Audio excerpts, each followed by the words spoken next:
مولانا شمس الحق افغانی رحمۃ اللہ تعالی علیہ سے ایک قادیانی جج نے پوچھا نبوت کیا چیز ہے؟ افغانی رحمہ اللہ فرمانے لگے نبوت اعلیٰ منصب ہے، اللہ جل شانو جسے چاہے دے دیتا ہے۔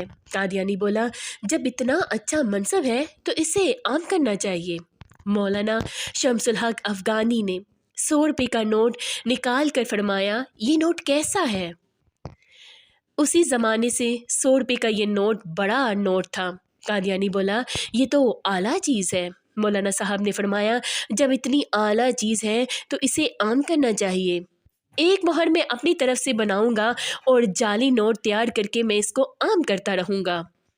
قادیانی بولا یہ کام اگر آپ نے کیا تو آپ مجرم ہوں گے اور سزا کے مستحق ہوں گے۔ اس کام کی اتھارٹی صرف حکومت کے پاس ہے، کسی اور کے پاس نہیں ہے۔